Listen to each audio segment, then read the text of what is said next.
এদিকে জগদ্ধাত্রী পুজোর মেলা হচ্ছে, কি করব বুঝতেই পারছিলাম না। এদিকে মেয়ে বলছে মা মেলায় যাব মেলায় যাব। যাই হোক 100 টাকা দেখছি পড়ে আছে ব্যাগে, তাই 100 টাকা নিয়ে চললাম মেলায়। দেখা যাক কি হয়, মাম্মাম কিছু খেতে চাইলে কি করব সেটাই ভাবছি। ও মামা, আমি আইসক্রিম খাবো, ললিপপ খাবো, কিনে দাও না।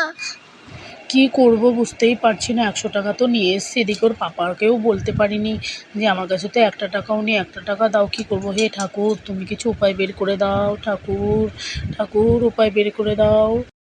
করব মামা, তুমি একটা বেলুন ক্যান দাও না, আমি তাহলে মাঠে ছুঁয়ে পড়বো। এরম বলতে নেই সোনা, আমরা তো গরিব মানুষ, বলো এত টাকা কোথায় পাবো বলো। জানি না, আমাকে দিতেই হবে। এরম করে না সোনা। মেয়েকে তো একটা বেলুন কিনেই দিলাম 30 টাকা দিয়ে, জানো। এবার তো পড়ে রইলো 70 টাকা, কি করব। যাই হোক সেই টাকাটা দিয়ে মেয়ে বলছে খাবো, সেটা নিয়েও চিন্তায় আছি। মেয়ের পাপাকেও কিছু খাওয়াতে পারছি না, কি করব বলো। তোমাদের দাদাভাইয়ের কদিন ধরে কাজ নেই।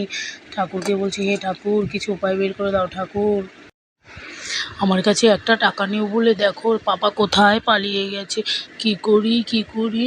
যাই হোক আমার কাছে যা টাকা আছে এটা দিয়েই কিছু একটা ব্যবস্থা করি।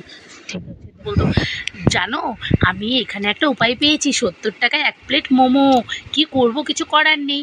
মাম্মাম খেতে পারলেই তো আমাদের শান্তি, তাই না বাবাই? তুমি মা, খাচ্ছ, খাও। মা তুমি একটা খাও, টেচি মোমো। পাপা একটা তুমিও খাও। না বাবা খাবো না সোনা, তুমি খাও বাবা, আমরা খাবো না সোনা, তুমি খাও। তুমি খেলে